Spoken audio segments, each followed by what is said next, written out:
What up, what up, what up? We in here. This is Beauty and the Beat Radio. I got my engineer right here, Rock. How you doing, Rock? Hey. Hey. I have a Grammy award-winning producer, songwriter. Hey. You have so many more credits to your name. I've done a few things. Andreo Fanatic. How are you? I am good. Welcome to Beauty and the Beat. Good to see you, as always. As always, Yes, we just saw each other at the Indie Film Festival where you were debuting, or is it your debut documentary? Yeah, basically, that was our first screening that we did. So, Indie Night with Dave Brown at the famous Mann's Chinese Theater in Hollywood. So that was a big thing because it's a very famous theater, and so many stars have been there. So I felt privileged. Okay, you felt privileged? I did. I felt privileged to be invited and see it. Yes. Yeah. It is something they do, I guess, every Saturday. But I enjoyed all of the films that were there. Yes. Good platform for up and coming filmmakers to showcase their work. Okay, so let's get into a little bit about your career. You're a seasoned producer and seasoned in this game here. How did you get started? Like, what was your first endeavor with music? How did you know that music and this entertainment thing was for you? I used to be in a rap group back in the day. What? Yes. I never knew that. Yes. I was. I used to rap actually, and then I ended venturing off into the production side of it before I even knew that it was actual production. I was doing. You just were making your own beats. Yeah, I was making my own beats and doing arrangements because at that time a lot of the MCs were just rapping off of instrumentals. Okay. And my group actually had a drum machine, and I was actually making beats, and we had arrangements and choruses. Everybody else was just freestyling. So I was really producing before I knew that's what it was. And then I went to music school at the Art Institute of Atlanta. Oh, wow. Okay. Yeah. I was there at the same time as Jermaine Dupri and Speech from Arrested Development, and people like that were doing their thing. And then just going back and forth to New York City on the weekends as I was working like every job possible. Domino's Pizza, McDonald's, everything. And just networking, we were able to get some placements and land. We got the Little Kim placement. I did the record Crush on You. So wait a minute, I got lost. You started. You're at the school. You're learning. You're doing you're rapping. You're doing your own production, and then you just landed a deal with Little Kim right off the bat. Oh no! I'm like, wait a minute. We had an independent label, and we were putting out records, and they were getting played in New York City. So we would go back and forth to New York City and just build on that. Okay. And in doing that, because I was living in North Carolina at the time. Okay. And so going to school in Atlanta. Yeah. Well, I graduated from school in Atlanta and came back home to North Carolina. Okay. See, why you skipping? I'm not paying attention. What's going on? I mean, honestly, it's been so long that I've been doing this. It's very rare because you're constantly grinding and constantly building your career. It's very rare that you have a chance to look back at it in retrospect and really realize grasp all the things you've been through. Yeah, and we were very fearless during that time because we never thought that we couldn't do this at a higher level or whatever. So fast forward, we were going back and forth to New York as our records were getting played on New York radio, which coming from North Carolina at that time, New York radio wouldn't play anything outside of New York because that's right. Like I remember that hip-hop. It was the birth of hip hop. Yeah, New York City. Okay. The hip hop's out in the Bronx. KRS-One told you. No, I know. You know what? I just had a flashback of, and we just kind of talked about it. Where we were showing the Snoop Dogg and actually Dog Pound song where they crushed the buildings. That's disrespectful. You're not even from New York. How you gonna get? How you bang it? Yeah, like what the hell? Like, come on, man. East Coast though. East Coast, baby. East Coast. We gotta represent. But go ahead. I'm listening. West Coast. You forgot where you at right now. So, it's not. We not starting no beef though. We're united through this music. Definitely. So, okay, just to be clear. But okay, so you were going back and forth. Did you ever collaborate when you were at school with all those talented people? You didn't know. I didn't. You didn't? I didn't. At that time, they were like this to me. They were on a whole different level. They weren't really big, but to me, they were really big to me. So I just kind of like followed what they were doing and how they were, making their moves and stuff. But as we were coming back and forth to New York, there was this place called the Hit Factory where That's a studio. Correct? yes, the studio is no longer there, but it was a big studio where like Puffy and everybody that was doing music hung out at. Right. And they all worked there. So we kind of figured out, we kind of like hung around and saw what time they would go in there every day. And so we That's would. stalking. Today it is. Today it is. Today Back then it wasn't. It was No. networking. You were okay. I got you. I feel that though. I honestly do. Right now it would be stalking, but Right. back then. So we park across the street and watch them go in at this time every day. So Right. it was like, okay, we should just come at this time and we can catch them. So, and it was I was doing this with my partner Eli Davis, who now manages Anthony Hamilton. Okay. And so we would wait there, and one day when they were coming in, we saw Biggie and we saw Puffy coming in the studio. No, it's Biggie and Mace actually coming in, and we told them that we produced music and we had tracks and whatnot. And for some reason they was like, all right, well come upstairs, let's hear what you got. I guess they had just started on Little Kim's album, so we went in there and I'm playing all these tracks because I had my tracks on CD. I was a step ahead of everybody else.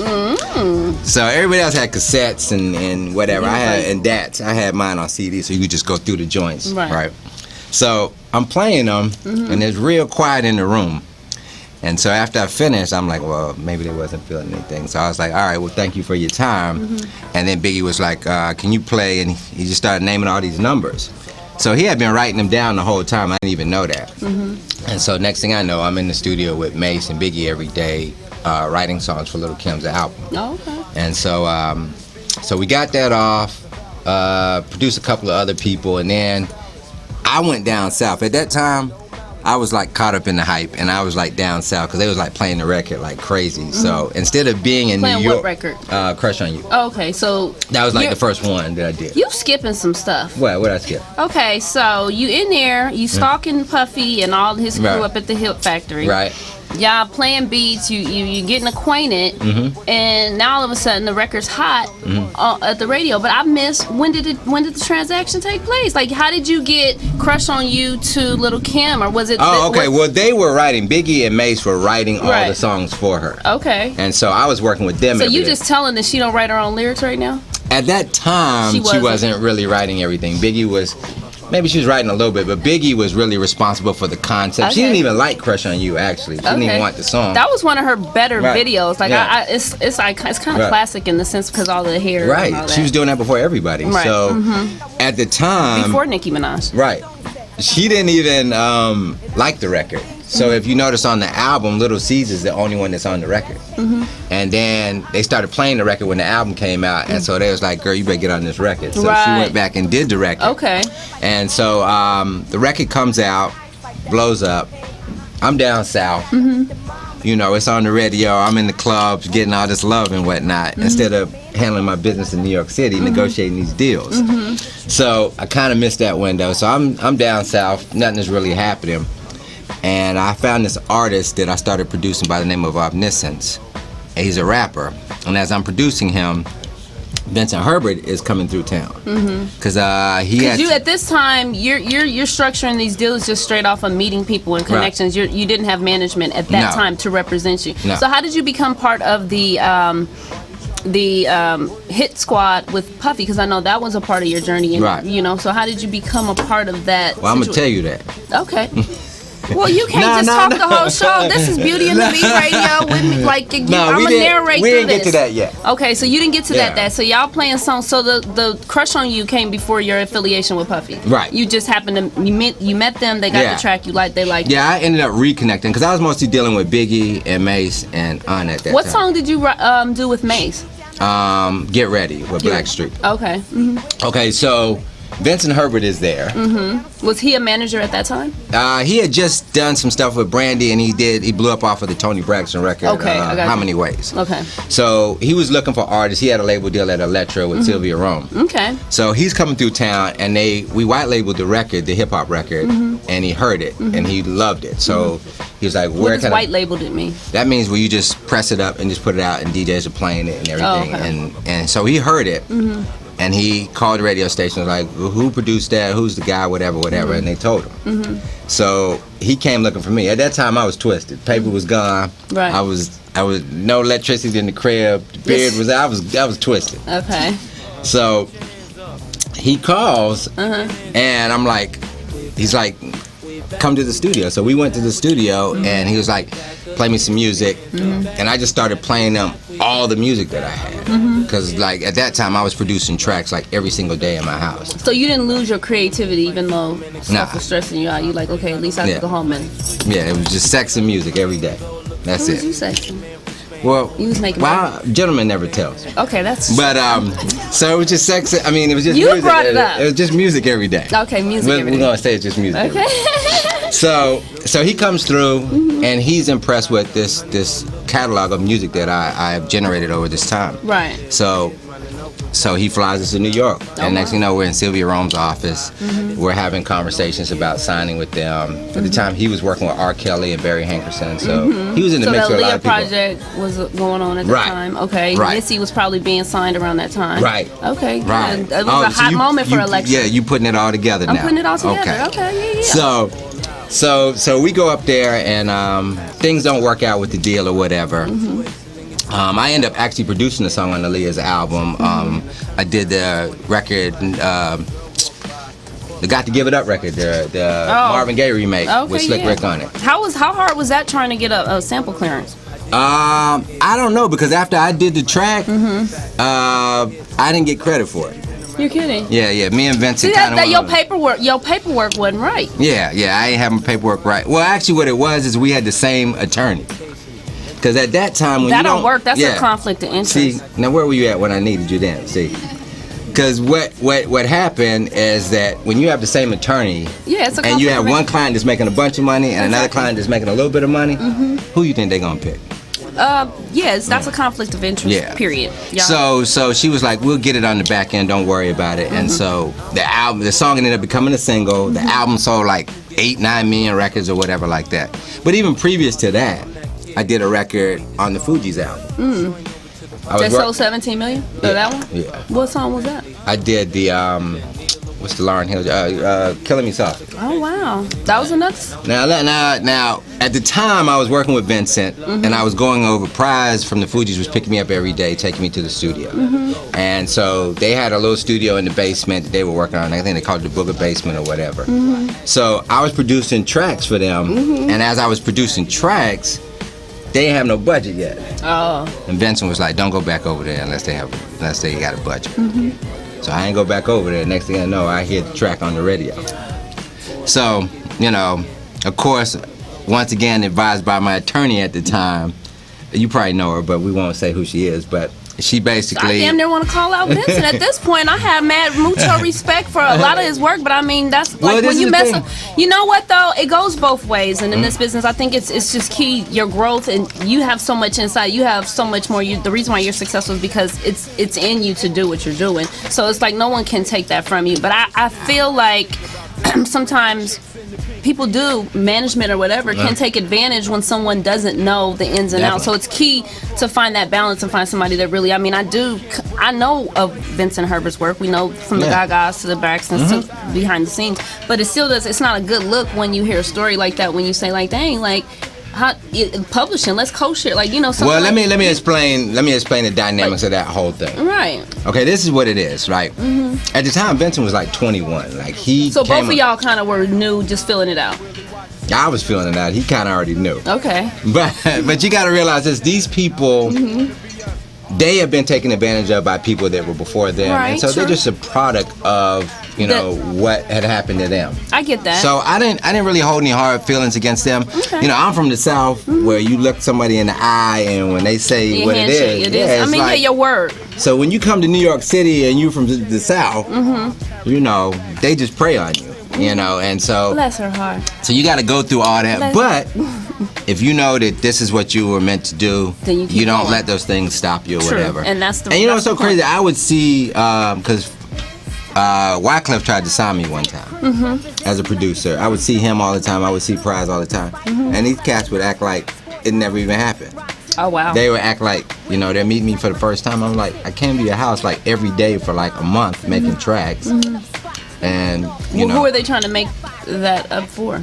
Like, what do you mean? Like, they would act like it's the first time meeting? What? Like, when I would see them out, they'd be like, yeah, what's up, they'd be Fanatic? they get Hollywood? Yeah, they would just like shake your hand. Like, I'm like, yo, you don't know. So some people are Hollywood. Yeah. We like that real. We 100 over here. So. But I didn't let it faze me because you see where they are now. Was that a low blow? Well, I don't know if you see where they are because they might be invisible. Ooh. But, you know. So you still skipped my question talking about you gonna get there. How did the I forgot what I was talking about with the Diddy situation. Okay, well, we coming to that now. Okay, come on. Okay, so then I'm working for Barry Hankerson, and we're doing I'm producing some album in DC for one of his artists. So a friend of mine, this Vince's cousin. Okay. Shout out to Jersey. He was at, I think it was, where did Chucky Thompson go to school? At Howard University? I don't know. Where'd Puffy go? Howard? Okay, so he was over at Howard going to school. But he was interning at Bad Boy. Okay. So he told Puffy about me. And Puffy told me to come up and have a meeting with him. And when I came up and had a meeting with him. Now that's somebody you better have your paperwork with before you get your shit to them. So I played him a bunch of music. And once again, when these people see that you have a work ethic like that, they gravitate to you and they want to work with you. Right. So I saw him. He wanted to sign me. He was like, you and Mario Winans are next up. Right. I'm going to really push it. Writing a lot too then. Yeah. So we started working. But at the time, he was dating Jennifer. Oh, okay.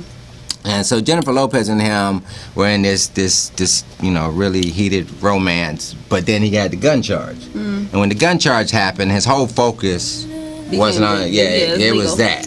So he wasn't really focused on the production company. Mind you, previous to that, they were producing every record on the radio. They were remixing everything. So I was like, oh, this is perfect. I'm in. Okay. So when he got focused on his legal situation, he really wasn't paying attention to the producers. And I was generating more work on the outside by myself, just moving around. So you didn't stay there long? No. Okay, I got you. Well, he basically gave me an ultimatum, and he was like, I had stretched it out as long as I could, and I had done the Mace record. And as soon as I did the Mace record, something happened with them, and he retired on my single. And so he basically gave me an ultimatum. It was like, you either got to sign or we can't do business anymore. And I was like, well, I've seen the producers that are under you, like the Chucky Thompsons and the D-Dots and all these different producers. And it's like when they don't have it anymore, they fall by the wayside. So you didn't feel like he was in it for the longevity? Nah, I was like, look, I need a mentor. I need somebody that can help me grow in this business so that when my time is over, because everybody has a creative window. Right. And when my time is up, I want to transition into another phase of my career. He said, we don't do that over here. Okay, I got you. So how did Six Borough Entertainment come about? Like, because that was how you, the structure of when you started producing, you named your company Six Borough. What is the meaning behind Six Borough? Well, we lived in North Carolina, and all the people from New York used to come to school down there. So they would bring the fashion. All the drug dealers used to hustle out there. They would bring the fashion, the music, everything down there. So it was like a little New York, and there are five boroughs in New York. Right. So you just I figured it was something like that, but I knew you would be able to tell me that. Yeah. Okay. So what inspires you before you, like, when you're in your creative process and you're getting it together? What do you use as inspiration? What does it take for you to get into a zone? Is it always on for you? Well, it's changed throughout the years. Before, I was just making music, just, out of instinct. Because at that time, you were in the culture. You were going to the clubs. You were working with artists. You were just immersed in the hip-hop culture. So once you immersed in it, it inspires you. You'll hear different records. You'll see different artists that will inspire you. Now, I more rely on things that happen to me in my life, whether it be a relationship, whether it be something that I'm going through or whatever, that I think I can write something that can help somebody else as well. So, inspiration comes from a different place now, because I feel like music has to have a purpose. It has to inspire somebody. It has to touch people. There has to be a message attached to it. So, I know you brought an artist here. You're working with other artists now. You have a band, Andre Fruition. Yes. How did that come about? What are you doing with their other artists now? Okay, well, I have an artist by the name of Sandra that I'm producing. Hi, Sandra. She is she does urban/pop music, and so we're about to put a single out and put a video out on Why you her. didn't bring it? We're just doing the finishing touches on it now, so we will come see you when we got it together, Okay, cool. when we're ready to shock the world. So I think there's a void right now that's missing in music, and what we've been working on will fill that void. So she's gonna be big. And how your band Andre Right. Fruition is kind of like is it like a take on rock Yeah. and roll? Yeah, it's got a little rock in it. It's got a little soul, R&B, blues, gospel. I'm a big fan It of. does. It reminds me of all of those things. See? It was good. And the song, is it called Good Love? Yeah, it is called Good Love. Yeah, that's the song. Shit, like what's going on? It's feel good. Love is the key word. It takes us back definitely. to those 4 letters. Speaking, because the 4 letters were in your film, love, Yes, right? It yes. all comes back to love. So when you said, but I think that word love inspires you because Definitely. it just brought a whole glow to your face. My It goodness. did. That's what love does. Love does But you do know, that song is really a spiritual song. That It song. does. It takes me there a little bit. It's about a man in search of his spirituality, Okay. but you know, it has love and sexual overtones in it. That So does your film. yes, but you have to bring them in, and then once you bring them in, then you hit them with your sermon. So, I got you. I got but that but love is something that resonates with everybody. Everybody's experienced it. Everybody has felt it, and if you ever experienced it, you know how incredible it is. You'll do anything for it. Right. So you know that's why we decided to make our message love, because that's a universal thing that touches everybody. It does. Well, speaking on that and saying with the film, we have a trailer for your film because I want to discuss it, but I want to show our audience, just a trailer for the film. Well, let's go to the clip. Let's go to the clip. Why don't you introduce it, Rock? We have that clip, right? Okay, why don't you introduce this trailer for us? Well, yes, this is the trailer to my short film called God Don't Like Ugly. It's about an interracial relationship in the deep South in the 50s, and let's just When take did a you look at shoot it? I shot it about a year ago in North Carolina. Oh, okay. So let's see it. Let's see this. Let's go to the clip. Let's go to the clip.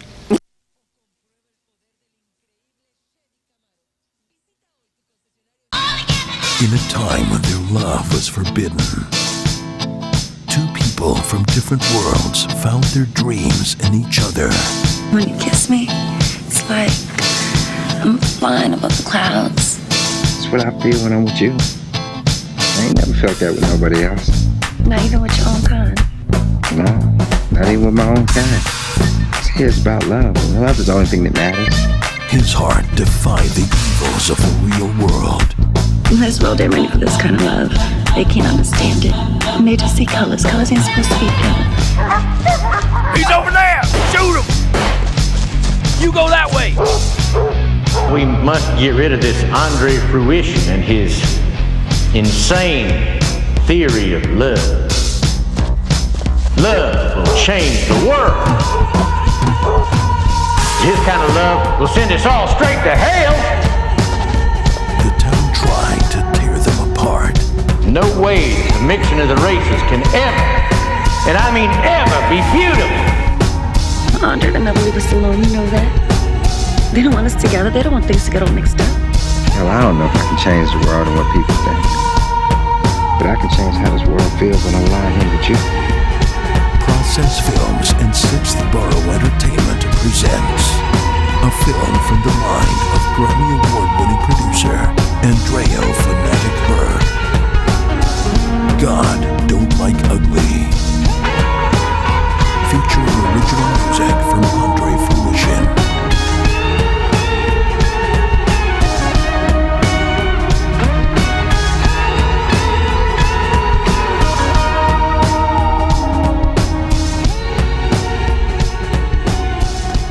And we're back, Beauty and the Beat Radio. In case you don't know, we're sitting here with Fanatic, Yes. producer extraordinaire. So this film touches on some deep-rooted subject matters. What made you want to touch on race and just the issues, I guess, that we're seeing in this film? Well, we're in a very dark time here in America right now with race relations and everything that's going on with the police and everything. So I think it's very important because like there's a separation of generations right now with the younger generation that don't feel, the effects of racism. Our generation that we kind of know about it, and then our parents' generation who went through it. Right. So, and we don't really have any leaders now, as they did in the 60s, like Jesse Jackson and Martin Luther King and people like that, to help us, speak out and stand up for ourselves and things like that. So it's just like a really confusing time. Corporate America has entered the whole thing, so it's like those that are empowered to speak out and help guide us and lead us have been like paid off to keep quiet. So and then the younger generation are like immersed in materialism, so they don't really understand what it is, and racism is kind of like under the surface for them. So I was like, I need to create something that answers a question or gives us an answer to all of this, like how we can all come together, and that's through really understanding each other, and that comes from conversation, because it's a very awkward conversation when you talk about race, but we all... You think so? Definitely. Nobody wants to have that conversation and be honest about it, because we all have racist thoughts. We all are guilty of discrimination and things like that, But do you think it's always racial, or sometimes, like, say, it's people in our own race that make us mad, and we be like mad at them, and then Definitely. like so sometimes but then it becomes racial when it's the opposite race. Right. Sometimes you be like, oh, okay, they did this. Yeah. Okay, I got you. And it's so many dynamics to it, so it's like really hard because it goes all the way back to slavery and a lot of those things that happened during that time. Or what you've learned. Like Right. And they still have an effect on us today. Like when you even look at materialism, like that's such a big thing with the culture right now, and we don't understand where it comes from, but at some point you get your wisdom and you understand what's important in life, and materialism is not a part of that. It's fleeting. Right. But when the media pushes that, when the record companies push that, and those artists like that, and it becomes, oh, that's the way you got to do it. Because like when I look at my son, he looks at these images of athletes and entertainers that are very successful and rich that flaunt their wealth. Right. And so to him, he feels like that's the way to go. Right. When you look at Basketball Wives and The imagery. Right. so- it does. It forces Right. certain thoughts, like, oh, okay, we need to have some red bottoms or this, that. I get it. Yeah, and those are like the number one shows on TV. That's the number one Because music. the drama. Yeah. It's really the drama Right. behind the show. So, and there's not a balance. So you're Right. only seeing one side of that. Right. So it's like when kids see that and they think, well, that's how you get, successful, then that's what they follow. So what I understand there was a little racism that you experienced even during shooting the film in North Carolina. What happened? Something between the mayor or an interview or something? What happened? Well, the thing was that like I lived in North Carolina, so I experienced racism growing up. Okay. Then I lived in New York for 10 years, where you didn't necessarily see it because it's like a big melting pot. Everybody's living and working and hanging out together, and then you come to LA and it's the same thing. So when I went back there, these are people that haven't really gotten out to see the world. They're very segregated in their communities, so white people stay with their people, black people stay with theirs. They don't really mingle and mix like that outside of their own community. So the first day as we're shooting the love scene in the barn, the guy that... Y'all had a lot of chemistry. Did you... She was in my Bible study class, so we kind of knew each other before the film. She was in your Bible study and you Yes. put your tongue down her throat like that? That was almost soft porn. It was like, did you hit it afterwards or something? But you never tell. That a gentleman never tells. Okay. And that was After Effects that we put in there to make it more realistic. That didn't really happen.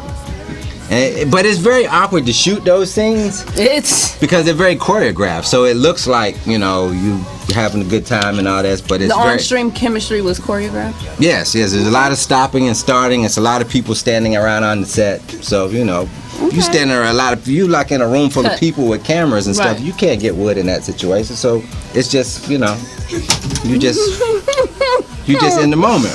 Good wood. So the thing about it is, as we're doing this, the owner of the place comes in, and I'm like the only black guy on the set. So he comes in and tells us like, you've got to go, you've got to get out of here. He can't be on the set.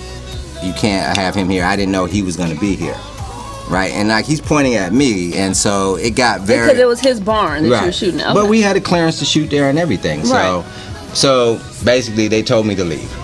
So I left, and the director tried to clear everything up with him, but it almost got into a physical altercation and Wow. everything. So, and we're right outside They of didn't Charlotte. call you out your name or anything, did they? No. Okay, didn't go there. Yeah. It just well, I don't know was what they said when I was gone. Right. They didn't say it in front of me. Right. So then so we go downtown after that to a restaurant to eat. Me and the co-star, right? Now mind you, she's not white. She's Puerto Rican, but she's a little light. So we go into this restaurant, and there's like some black women sitting at the table as soon as we walk in. So they start whispering and pointing and giving us the evil eye and all this stuff. And I'm like, is this really happening? It's 2013. How is this happening? And so they made her really feel uncomfortable, and they just kept looking at us and staring at us. So we got up and left. So And this was recently. Yeah. That's real deep. yeah. So. Like- So then the third day, we shoot in this big field, and as we come out, we see this family. And they're quote unquote, how to say this politically correctly, Hillbillies. right, but yeah, they give you that kind of What look. part of Carolina were you in? Was We was it in like the a woods. back top? Like, We yeah, was in the somewhere where they woods. don't come out much, huh? Yeah, we was in the Yeah, woods. because I'm like, this sounds so like 19 Yeah, something. look, I'm going through this. I'm like, is this really happening? Or is this a Right, and bad you dream? from there, so Yeah. I'm just like, come on now. So the Y'all weren't family at the comes local out. soul food restaurant or nothing. No. No. Gotcha. So the family comes out, and when the family comes out, they're so welcoming, very generous. You want to use a bathroom? You guys need something to drink? They're just like this total opposite of what you've been experiencing. But I had to catch myself because I got dragged back into that mentality of judging people by their appearance. Because I had moved on from that, but just in that moment, from the things that happened the previous day, Right. it took me back to that space, and I had to catch myself, and I was like, "This is not who I am." And that's the whole power of your story or what you're trying to tell about, not being so judgmental Right. and understanding each other and each other's As culture. individuals. As individuals, yeah, and I think that's very important. Who's your audience? How can this film be seen? Well, right now we're just doing private screenings on it, and we're eventually trying to turn it into a full-length feature film okay. or a musical, and just build on the story. Right now, we're working with another screenwriter to try to flush it out and find a production company to produce this thing. Okay. But let me tell you about the mayor. Okay, yes, go ahead. Okay, so the mayor, we're shooting this thing, and she comes out. We're shooting on a She property. comes onto the set. Yes. Okay. Because we're doing the chase scene with the Klan, which it was a little eerie in the middle of the day when you see the Klan chasing you across the field, and the mayor comes out, and the mayor goes like, "You can't shoot this on my property." It was her personal property? Yes. We had a clearance though, Oh, okay. and she said, "My grandfather was in the Klan, and the Klan gets a bad rap." And I was like, "Okay." So I had to convince her. I was talking to her for like 45 minutes that this is not going to put the film in a bad light, and put the Klan in a bad light. So I had to convince her that it wasn't that type of story in order for us to finish shooting. So I had to go home and do my research, and I was like, maybe I didn't research this enough, because I did a lot of research on this before I actually wrote it. Right. And I found out that the Klan was created because black people were unable to vote at this time, and the Klan was to terrorize them and scare them from voting and from running for political office. So they were a hate group. Hello? Yeah. So I mean, I knew that, but when she told me that, I was like, well, maybe I didn't catch something. Right. So my initial reaction was to be upset with her, right? Because she's a politician. She has a responsibility. Right. But I had to check myself again, and I was like, she's a product of what her mother had taught her. Her grandfather? Her grandfather had taught her. Everything had been taught to her, and that's what you're trying to break down. And she believed that. Right, I believe it. She believed that. So I couldn't really be mad at her because that was her reality. Right. You know, even though it was incorrect, that was her reality. But when you get out and you see the world and because love will penetrate all that. It will, and I mean, just touching on that subject with today's time, when you hear about all that stuff that went on with Ferguson, they're under federal investigation with their department right now, and it was some things that came out earlier about like some emails between the federal agencies, and they were just discussing Obama won't be in office too. They said because no black man can ever hold a job for longer than 4 years. You know what I mean? And just those were just some of the emails that came out. I'm sure we didn't see them all, but I mean that's a storied history of a town that has discriminated against black people from I guess they were saying physically altercating when they come into contact with criminals or just under investigation situations. People are off, and they were just saying that it's a lot of stuff that is actually true about that department. I'm not speaking on that exact situation, but just the history of that police department, the federal probe that they're investigating. Things are coming out. So it's people that still have been taught or learned these processes from their previous. So it's good that you have this story going on. Of course. And we just want to give people a perspective to just think about it, and try to work harder to understand each other and to love each other, because love will penetrate all that. That was Jesus' message, Bob Marley's message, John Lennon, everybody that championed that message. It means something. It was. They just did a John Lennon, that quote. We just talked about that when we said. Quote? Well. Now you can we get the quote in? Can we get the No, it said black is the what was the woman is the new nigger? What did it say? John Lennon said that? Oh, he did say that on a TV show. Yeah. Being married. Well, he didn't say it on it. John Lennon is not living. No, back in the day. Okay, he said it back in the day, and the quote became relevant on the show a few weeks ago. Oh, really? They opened up the show with that quote. Oh, and wow. I mean, it just put a lot of focus on the word, and people, we could take that word and make it negative, right? But we can also teach people, about like maybe its history or why it came about, and I guess in him saying that so long ago, what they're saying is women still are not treated equally in certain situations, and being Mary Jane has a female lead character in Gabrielle Union, and her character is an executive at a news station and all of that. So I don't know.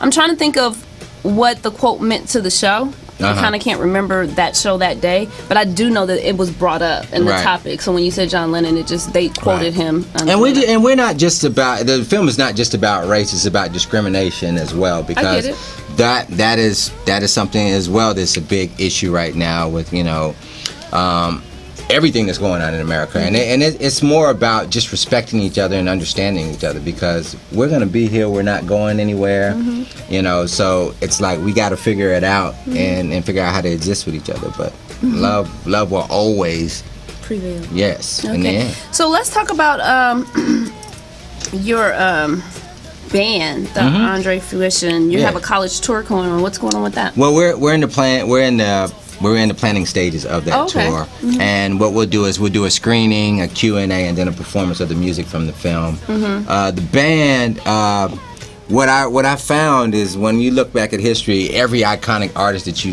had a fusion of multiple genres in their music, so it was accessible to everybody. Okay. When you look at Prince, he was doing rock, R&B, soul, all these different things. Michael Jackson went on the Thriller album. He was doing pop, rock, R&B, all these different things. And wait a minute, I didn't mean to jump, but I am. How was that experience working? You worked on Michael Jackson's album. Yes, what was the name of the song? Was Heaven Can Wait. Heaven Can Wait. What was that experience? How did that come together? Now, I know you had your paperwork right for that. I definitely have my paperwork right for that. Okay.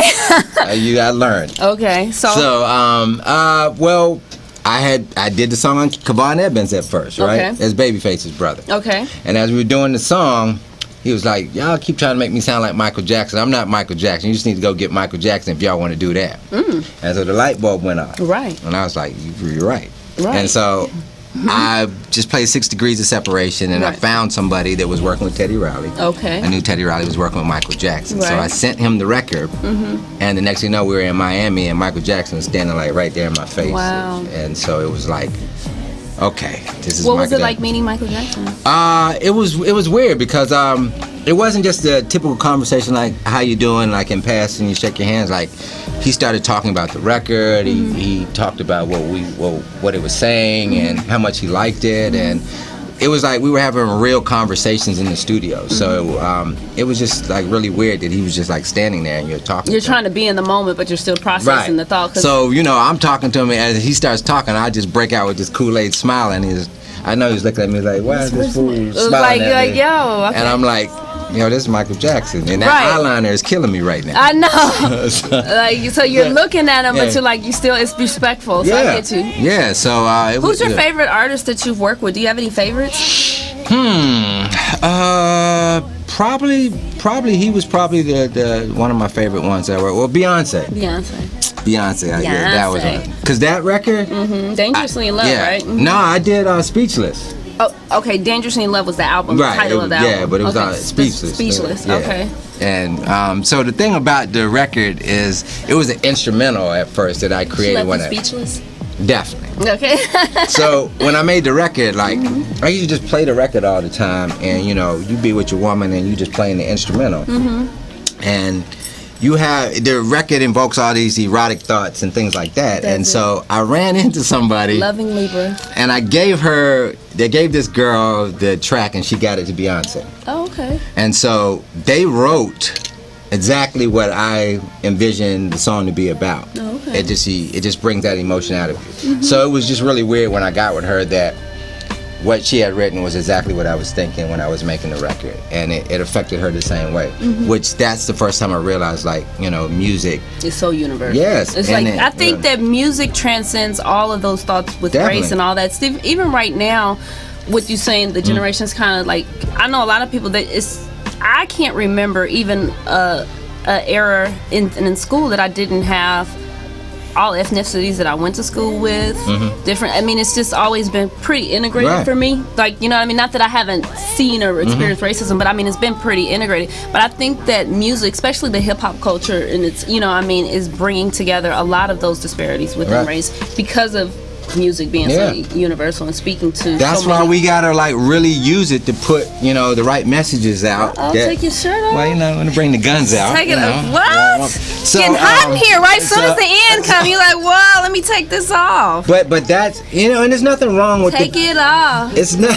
There's nothing wrong with the club joints. There's Right. nothing wrong with those messages that speak on the realities of what's really going on, because that's what really happens. But you don't got to do 16 songs about that. But Right. once again, that's the record companies making it a single-driven market, so they feel like you have to do those type of records in order to stay relevant. Yeah, I mean, I get it. It's like mixing it up. Yeah. What happens? Have you ever been? I know you have.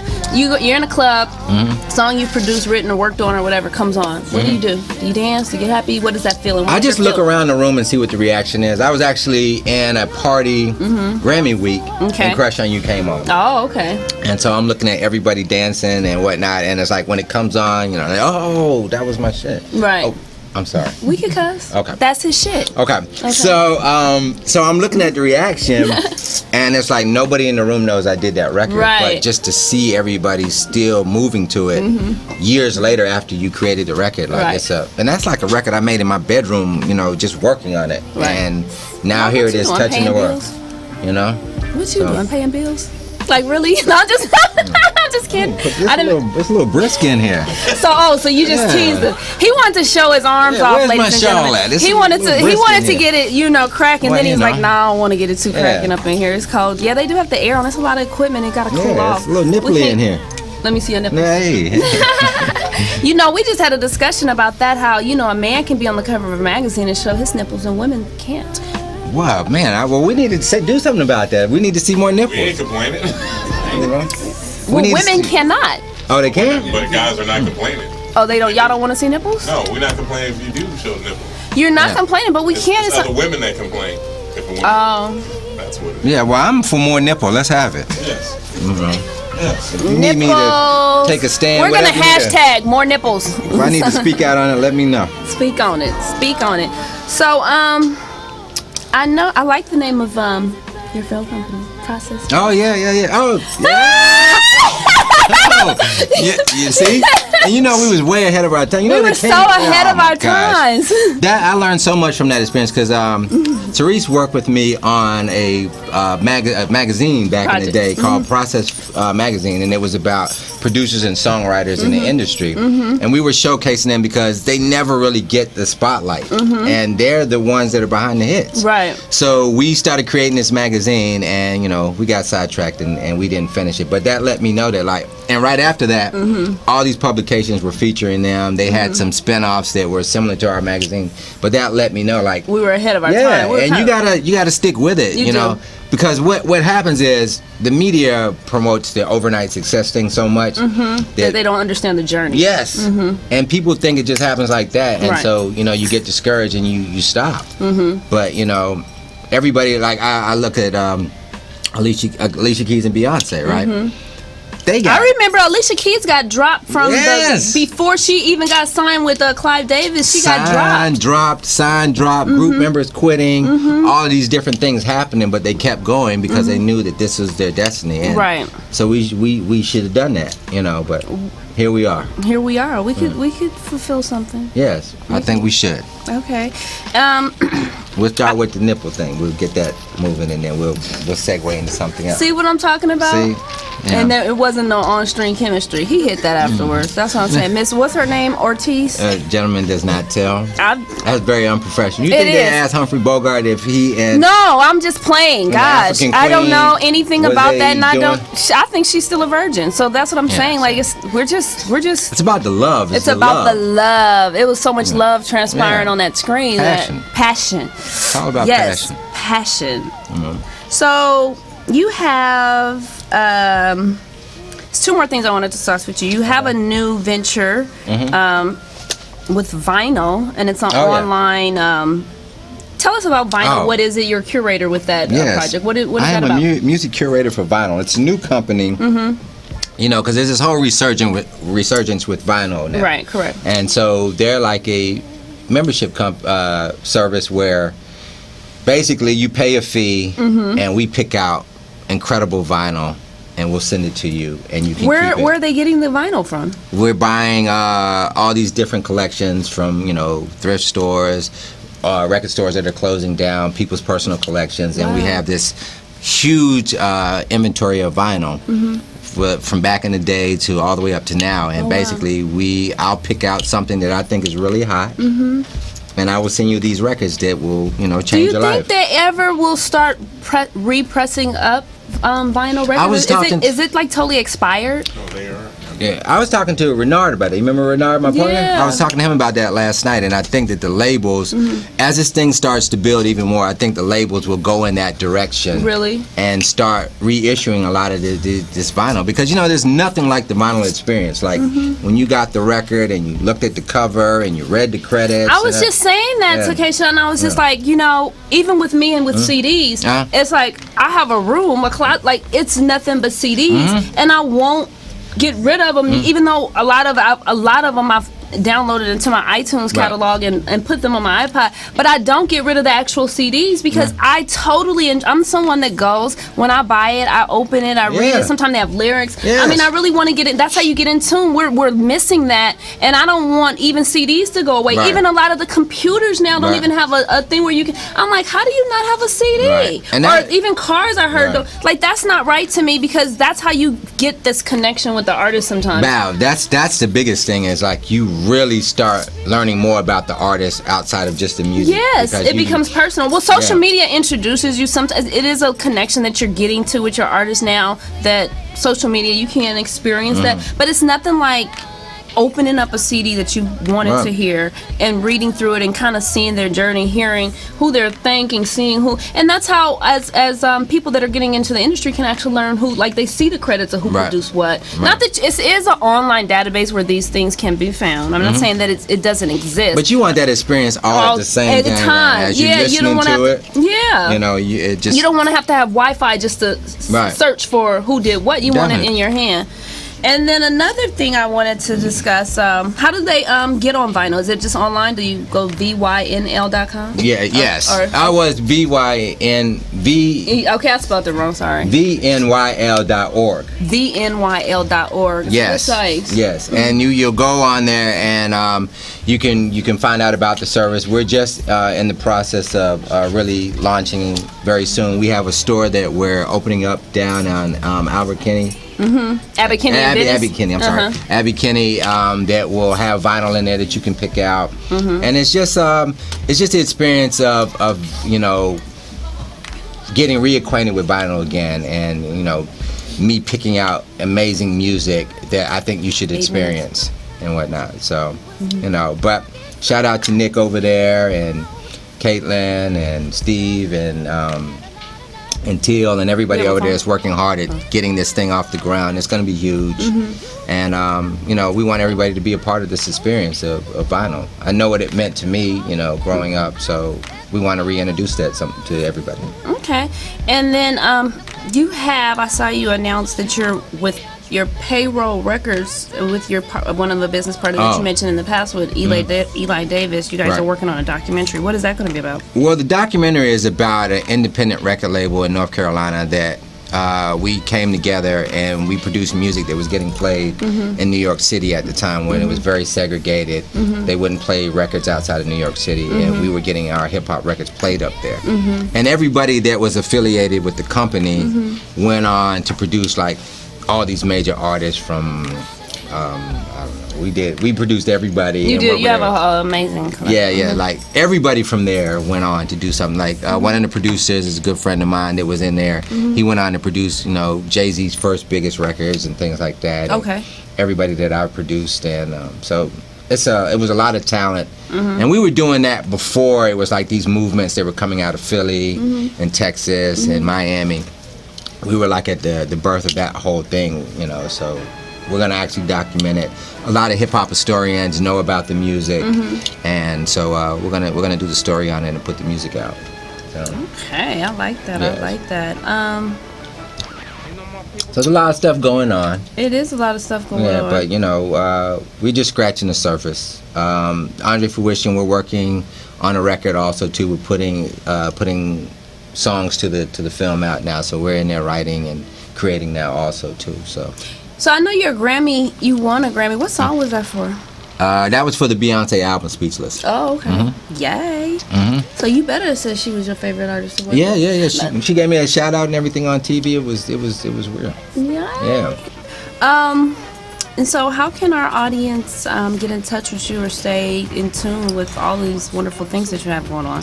Well, okay, so right at the end where Pico hits Beverly Hills, this big mansion over here on there? Well, I'm not over there. I'm over on this side over here, right, in Hollywood. You can catch me over here. Okay. But you can catch me on Mr. Fanatic, at Mr. Fanatic for Twitter, Experience Fanatic on Facebook, Experience Fanatic on Instagram. That's about it. You catch me there and Catch up. talk to me. I do a lot of guest speaking right now because I like to mentor a lot of these kids that are coming up in the music business and give them insight and direction, things that I didn't have. Right. And when you go through those experiences and you got those scars, you just want to help people that are going through the same thing, so that they have some guidance and they can, excel in this thing. So we all have to mentor each other. We do. Yeah. You got to inspire one another. Yeah, definitely. With that love and passion. Especially when you have a gift and you've been chosen to, that's your thing. You should always use it to inspire other people. Right. And give back. And you never know when you're inspiring somebody. So you got to just constantly put it out there and work hard. That's right. So I guess we're gonna close this out right now. That's it? It's almost a wrap. Where the strippers at? I thought you. They in the back. We got a separate room for that. It's a champagne room in the back. You know what I mean? We bringing the cameras in there? Nope. Okay. It will not be televised. And shout out, the Shirley is amazing. The Shirley? Yeah. That's the Pitbull. Yeah. Right, Pitbull energy drink. That's what it is. There's a lot of Shirley, more Shirley than Temple in this one, but I'm feeling it. Okay. And I do want to say a little something about this weekend, Saturday, March 7th. Miss Dunny O is having her Power Brunch LA from 12 to 4 at The Rock. Not True Rock, though. Hey. It's gonna be on your belly. You know how to get in my belly. What is that movie? Anyway, let me guess. Miss Dunny O is having her Power Brunch LA this Saturday, March 7th. It's from 12 to 4 at the Rock Rooftop in Santa Monica. Tickets are $60. It'll be bottomless mimosas, an endless brunch buffet, gourmet dessert selections, and of course, Beauty and the Beat will be there. Oh. That's what's up. That's what's up. So we're gonna close this out. What song? Maybe we could pick a nice little song. Something like, is that Mace going on right there? Let's go out to a little Mace by. That ain't the song I did. It's not. No, it's called Get Ready. We played it already. Don't. Oh, I'm sorry. Well, we going. Oh well. Excuse me. He gonna try to check me. Who gonna check me, boo?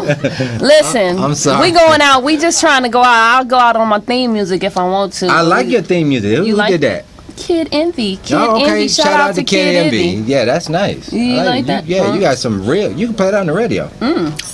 Yeah, She can we get that coming. on the radio? Oh, is that what it says? She coming. Oh, that ain't for the kids then. No.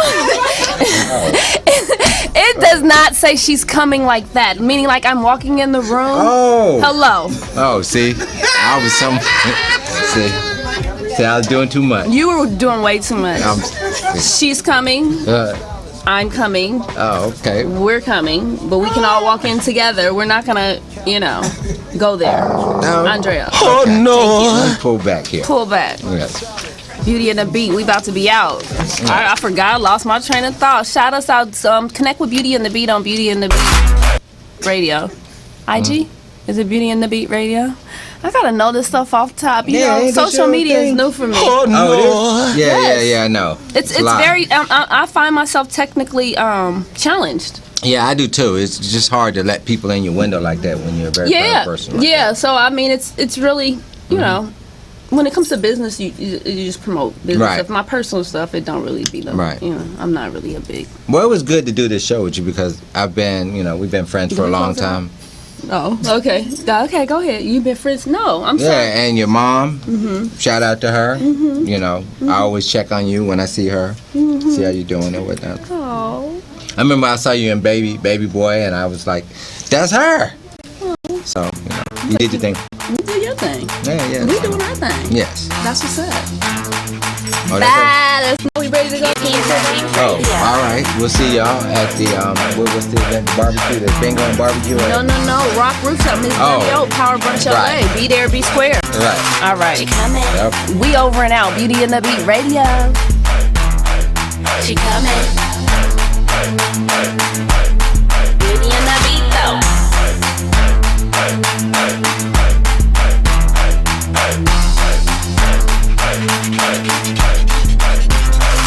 She coming. She coming.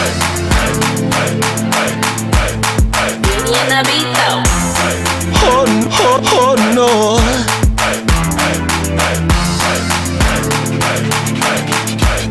Beauty and the Beat Oh no.